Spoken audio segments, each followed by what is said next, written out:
This video is sponsored by Tokyo Treat and Sakurako. So here's the thing about people when they're not given information, but they're curious about a topic. They're gonna fill in the information with the information that they either like or believe is to be true. When somebody wants to understand something, but unfortunately there isn't information to understand said thing, they're gonna fill in the blanks. Now, filling in these blanks is conventionally called theories, and that's not an inaccurate summation to what we're gonna be talking about today. However, today's video is a bit different than our average theory video. Well, our average theory video is about if Sakumo is Tobirama's child. Today's theory video is about something a bit more abstract. Today we're talking about whether or not Attack on Titan will have an anime original ending. Now, this is a theory that's been popping up a lot recently, and it stems from a myriad of things. Well, basically just two things. One, there's the fact that people as a whole weren't satisfied with the ending of the manga, and two, because there is some rather compelling evidence that points that there is an Attack on Titan multiverse. Now, obviously, I'm gonna try and keep this video as spoiler-free as possible for those of you who are anime only,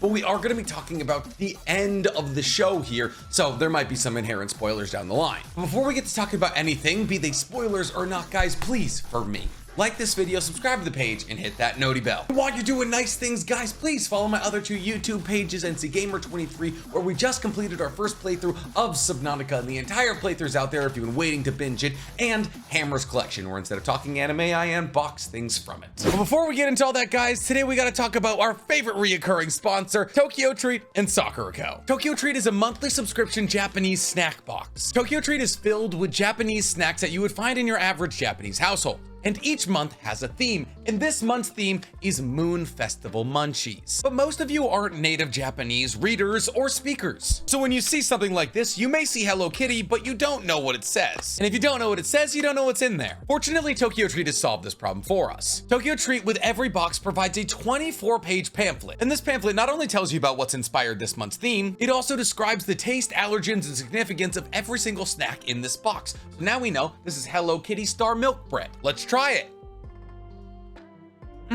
It's nice and doughy, it's still sweet, it's thick, it's delicious. But that's enough about Tokyo Treat. Let's talk about Sakurako. You see, Sakurako, like Tokyo Treat, is a Japanese monthly subscription box. However, Sakurako gives you a window into how a traditional Japanese household would snack. While Tokyo Treat is filled with what's new and popular, Sakurako focuses on the history of Japan. Everything in here is a handmade snack made by Japanese artisans. And just like with Tokyo Treat, every month has a theme, and this theme is Kyoto Moon Festival. And just like with Tokyo Treat, if you don't read Japanese, well, this isn't gonna mean much to you. But fortunately, we have our pamphlet, which has taught us that these are retro animal yochi cookies. Let's try it.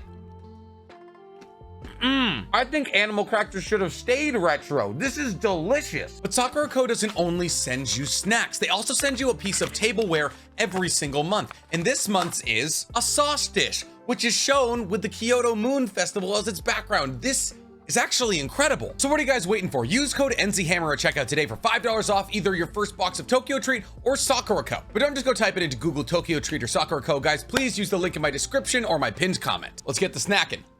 So what do I mean when I say that people take their own information to fill in the blanks in information and create theories as it pertains to an anime original ending? Well, Isayama could tell us, hey guys, there's gonna be an anime original ending, or there isn't gonna be an anime original ending. And then boom, this video wouldn't need to be made. However, because people are talking about Attack on Titan and it's not about how much they didn't like the manga ending, it's kind of good press. So why on earth would you actually give away that information when people are talking about your show, like me? But why do people think there's gonna be an anime original ending to AOT? Is it just based in feelings? Is there enough facts to substantiate it? And what do I believe? Well, all those questions and more are gonna get answered right now. So like I said prior, there's basically two reasons that people believe that the anime will have an original ending. One is hope, and one is, well, I guess hope substantiated with details. So the end of Attack on Titan in the manga is mired in a lot of controversy. You see, it seems as though the biggest enemy to Isayama, the mangaka, was time. Ironically, a theme that has a very heavy role in his manga. The ending felt rushed to a lot of readers, and it felt rushed to Isayama as well. In fact, he actually had to add additional chapters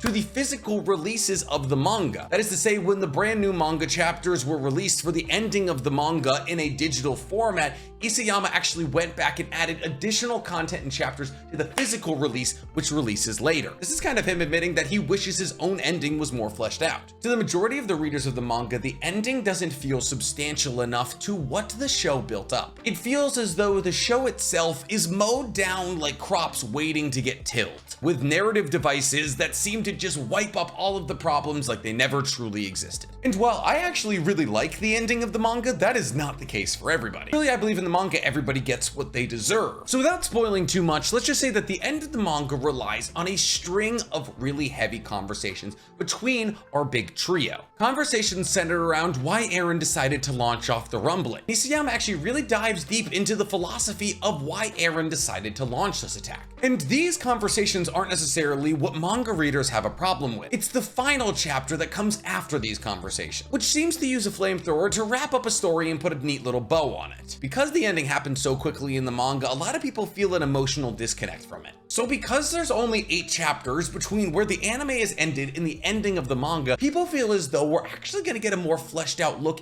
into the ending here. And there's actually evidence to corroborate this. The battle at docks between the Jaegerists, Annie, Reiner, and the Scouts in the manga is actually kind of a footnote. The battle to grab the boat plane to intercept Eren is much less intense in the manga than it is in the anime. And you could say, yeah, well, maybe they made the battle more intense to take up more time so they could flesh it out to a full 12 episode arc. And that's not a bad point, but the counterpoint to that is that they made that battle longer and more intense to give more backstory into Mikasa. You see, during that fight, Mikasa is heavily focused on as she slices through Jaegerists and kicks them off roofs and drenches herself in blood. Within the manga, she's actually not all that important in the fight. So the shift of tone from the manga to the anime to more heavily focusing on Mikasa in this now crucial battle is interesting, because why would they do it? Well, there's kind of 2 answers to that, and they're the bridges that we talked about in the beginning: hope, and then hope substantiated with facts. The less theory, which is the hope one, basically states that we're gonna take more time with the anime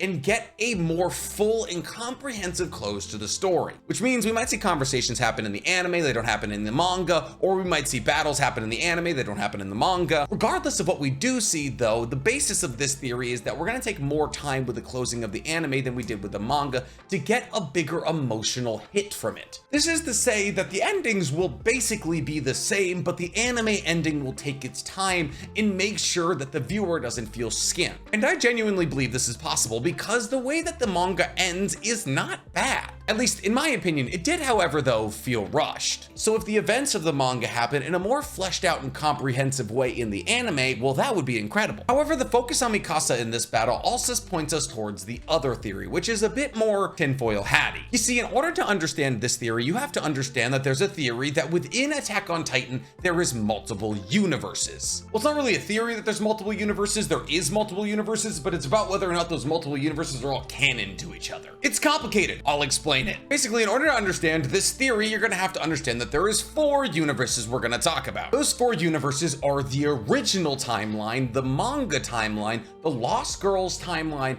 and then what people say is the anime timeline. Now, we technically know that all of these timelines exist, except for the anime timeline, which we don't necessarily know exists outside of the confines of the manga timeline. However, the theory that all of these universes are connected truly began to pick up speed in chapter 120 of the manga. In chapter 120 of the manga, we get a panel which appears to be a bunch of broken glass, but all of these broken glass pieces show Eren's past memories. Now there's memories of Grisha, Eren, Armin, all of the things from the manga timeline. But in the top left corner, in a tiny little fragment, we see 2 very important people. In that tiny little fragment, we see Goth Mikasa and nerdy Armin. Now I'll admit, in this panel, they are absolutely tiny. So you could say by looking at this, well, that may not be Goth Mikasa or nerdy Armin, but most people believe that it is. This is mostly because it's pretty clear that Armin is wearing glasses in this panel, and the hairstyle of the girl in the panel looks exactly like Goth Mikasa. But who are Goth Mikasa and nerdy Armin? Well, starting in volume 21, Isayama started to include these previews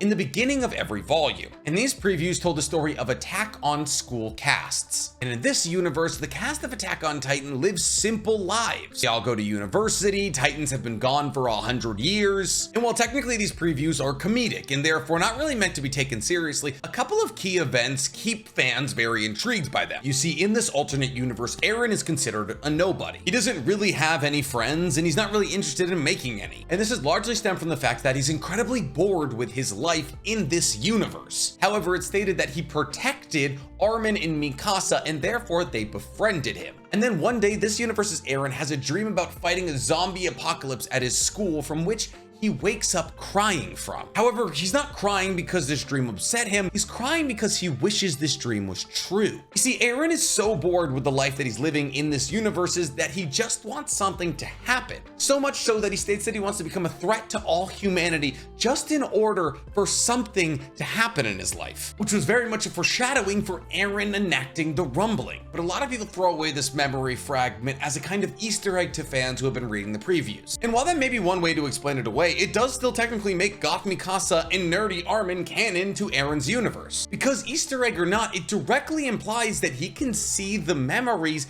of other Erens, because it was another universe's Eren that knew Goth Mikasa and nerdy Armin. Isayama himself, even in an interview about these previews, stated that he wanted to do something that would pertain to the main story's timeline, heavily implying that Attack on School casts is in fact canon and therefore will affect the main story's timeline. This is even further corroborated by the fact that Isayama is largely and admittedly influenced by the anime Love, which is a show about mindless titans, but those mindless titans are called betas, being attacked by people with 3D maneuvering gear. And also, the most important thing about Love is it's entirely based about alternate timelines. But the true craziest thing is that the main character from Love wakes up from a dream, which is actually him seeing into an alternate timeline crying, just like how Eren woke up from his dream about an alternate timeline crying. But this isn't even the only time that Eren wakes up from a dream crying. In fact, Eren wakes up from a dream crying in chapter 1. Before we get to talking about chapter 1, we have to talk about another piece of evidence that points at the existence of a multiverse within Attack on Titan, and that would be the existence of the Lost Girls timeline. You see, the Lost Girls timeline was originally a novel, which was then turned into a manga and then turned into an anime. It's basically like a 3-episode OVA, and it takes place from the perspective of Mikasa, specifically after she's figured out that Eren has been eaten by the Santa Claus Titan. You know, the Titan that eats him and then he turns into the Attack Titan after? Well, something different happens in the Lost Girls timeline. Something that made a lot of fans theorize that Mikasa might actually be the key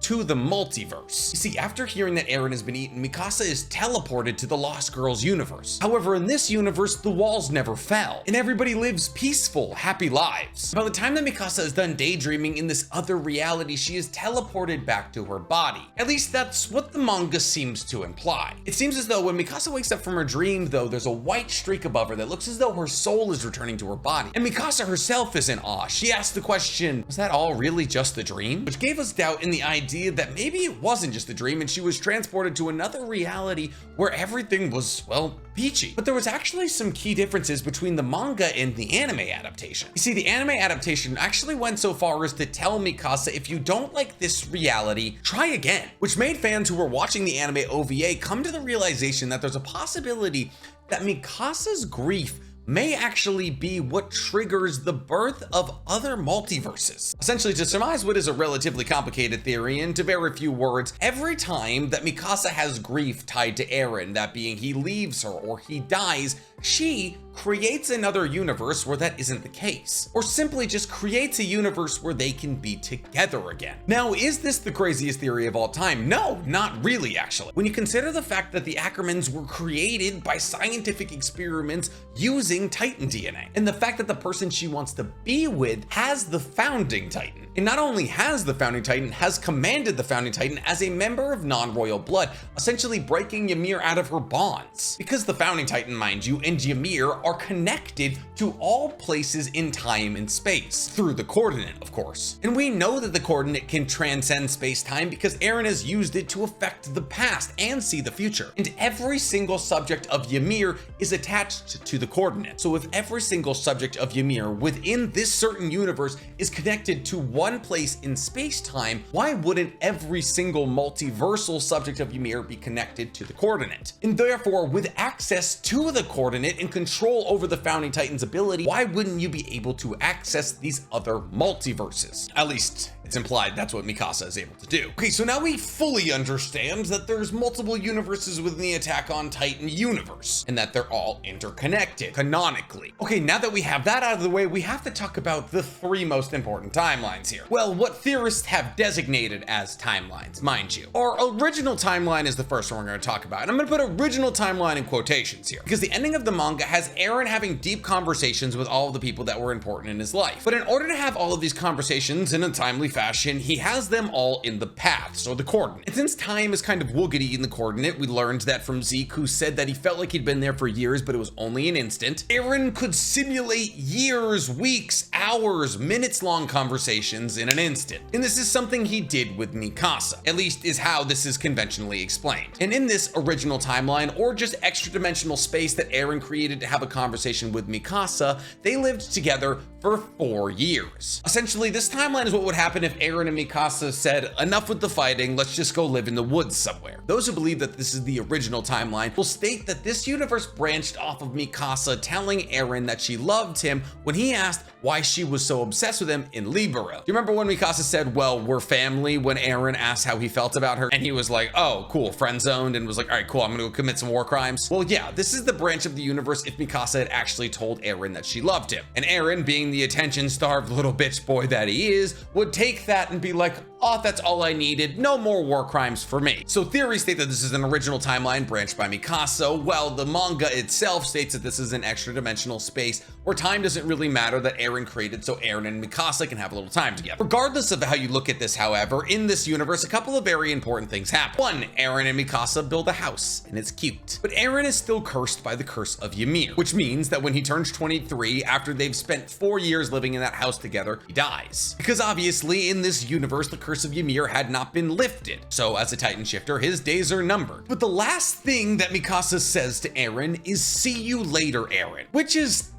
sus. Because Eren wakes up from a dream where Mikasa is saying, see you later, Eren, in chapter 1, the dream that he woke up from when he was crying. So if we take the connection to Muv-Luv, where the MC wakes up about a dream about another universe crying, and connect it to the fact that Eren woke up from a dream where Mikasa says something that she said to him significantly later in the manga crying, it looks a bit like a multiverse, especially when you consider the fact that after Eren wakes up from this dream, he says, when did your hair grow so long? Because Mikasa's hair was long when she was a child, but in the original timeline or extra dimensional space, Mikasa's hair was short because it got shorter when she got older. So what does this mean? Well, unfortunately for my sanity, but happily for the theory, this taps into the Mikasa's grief creates new universes theory. Well, essentially this is the state that the original timeline then created the manga timeline because Mikasa was sad about Eren's death. Oh, but don't worry, it gets worse. Because we could state that the original timeline isn't even actually the original timeline. Certain theorists go on to state that the original timeline was actually the Attack on School cast timeline. And this is corroborated by the fact that Ymir appears in the Attack on School cast timeline, but the only person who can see her is Eren. So Eren, in his quest to cure his infinite boredom,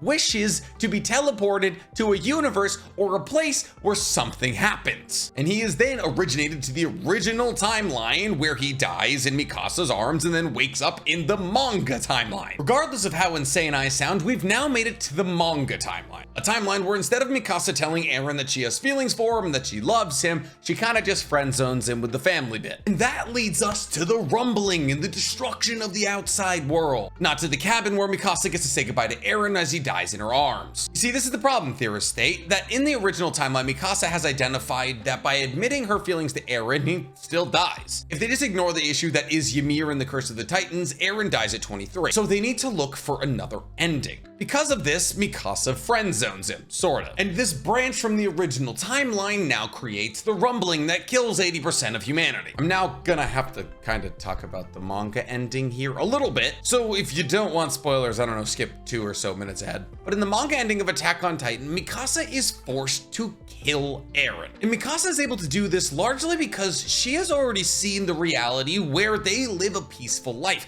and Eren still dies in it. There's 2 ways to explain this. You could say, well, Mikasa's from the original timeline, and in that original timeline, she was able to see that she can't save Eren with pacifism. Or you could explain it in the way that the manga explains it, in that in those 4 years that they were able to spend together in the paths, Eren basically painted out to Mikasa that he truly can't be saved. And though he treasured and cherished the time that they spent together within the confines of the actual universe, he was trying to give Mikasa a green light to kill him. Because Mikasa understood that even if she tried to forgive or even save Eren, she only had 4 more years with him, which made the act of decapitating him significantly easier. So people then state that after murdering Eren in the end of the manga, Mikasa then creates another universe. And this is because her grief tied to Eren creates other universes. And that other universe is the anime universe. And once again, we have to talk about Eren's dream. You see, in the manga, Eren is awoken from his dream by Mikasa. And he wakes up very calmly and he looks at Mikasa and he talks about her hair. But in the anime, his eyes shoot open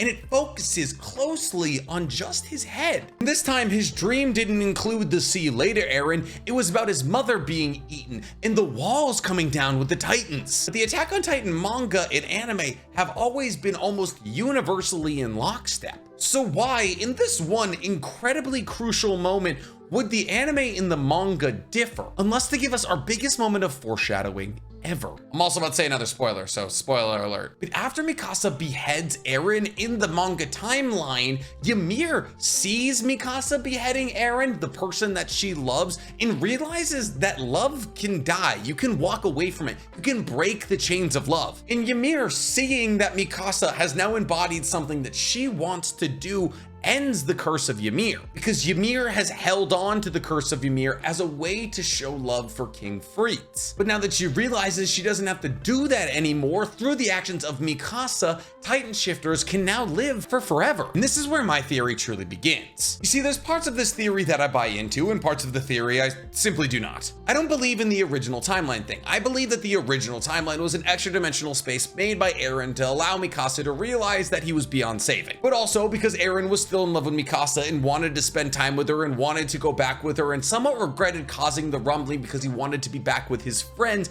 He wanted to maximize how much time he could have with Mikasa and therefore made this space without time, even though the space did technically have time because he died. But what I do believe in is the connection of multiple universes to the canonical universe of Attack on Titan, and Mikasa being the central and most important piece in that connection. And I think Mikasa's love for Eren is actually what drives her to make the decision in the end of the manga that she makes. And I actually believe that she makes that decision in order to create another universe. You see, Mikasa has had experience with extra dimensional travel, with both accessing the paths with Eren and also the Lost Girls timeline. So it's a solid possibility that she might actually understand that she has the ability to tap into other dimensional spaces. And she may even understand that her ability to tap into those spaces is largely dependent on grief pertaining to Eren. There's another spoiler coming up here. So that is to say that she intentionally decapitates him in order to jumpstart her own grief. Kind of like in Groundhog's Day, where you can kill yourself to restart the day. Mikasa knows that by killing Eren, she will get another universe to exist in. A universe where she has another chance to save him. A universe where her and him can be together for longer than 4 years. But here's the thing, just killing Eren isn't what resets the timeline, at least as far as theorists believe, because in the manga, 3 years after the events of Mikasa killing Eren, she goes to visit his grave, which is by the tree that Eren wakes up under in chapter 1. And Mikasa still feels immense grief over his death, something she could use in order to jumpstart other universes. But like I said, creating another universe isn't the only reason that Mikasa did what she did to Eren. She also also did it to break the curse of Ymir. Mikasa had spent 4 whole years in the path with Eren, and after she decapitates Eren, she has a conversation with Ymir, where Ymir and Mikasa go on to talk about massively important things. Most specifically, Mikasa says to Ymir, "So it's you who's been poking into my head this whole time," implying that Ymir has been heavily focused on Mikasa. But why? Well, it's a possibility that Ymir understood that Mikasa was the key in order to breaking the curse. Mikasa even goes so far as to say that Ymir cannot go back to her robbed life, but she can focus on the life that she's created,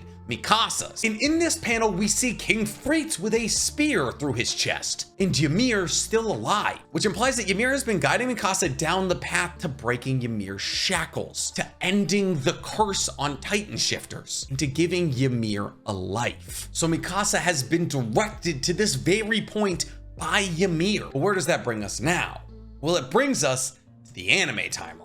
Because remember, Eren's dream was different. It didn't reflect the original timeline or even the extra dimensional space that he inhabited with Mikasa. And this is because Mikasa holds on to the grief of Eren's death and the knowledge that the Titan shifter curse is over, which is to say that hypothetically, if Eren was alive and still a Titan shifter, he would get to live forever. But remember that all of these universes are connected through the paths, which is to say that if the Titan shifter curse is broken in one universe, it should be broken in all, because Ymir controls said paths. There's only one Ymir. So knowing this, Mikasa then returns to Eren's grave, which is under the tree he wakes up under in chapter 1. And she initiates a new universe with the grief that she feels for his death. And this is why Eren wakes up violently. This is why it focuses on his head. This is why his dream is different. And now the only difference in the anime timeline is that the curse of Ymir is broken. But here's the thing, nobody knows. Ymir is silent. She can't talk. So she couldn't tell the subjects of Ymir that the curse of Ymir has been lifted. And we've never seen anybody in the anime as a Titan shifter expire due to the curse. But since Ymir hasn't told anybody, they still believe the curse exists. And with that information, Mikasa will be able to save Eren in the anime timeline. Now, will the rumbling go to a completion and only Paradise Island left standing? Or will Mikasa and Armin be able to divert Eren's rumbling plan? Honestly, I don't know. That would take an entire another video to explain. What do you guys think? Tell me in the comments below whether you think this theory is absolutely insane or might have some legs. And while you guys are down there in the comments, please, for me, like this video, subscribe to the page, and hit that noti bell. Listen, I'm not saying that Mikasa's always been the main character of Attack on Titan, but I do genuinely believe it would be better if it was that way.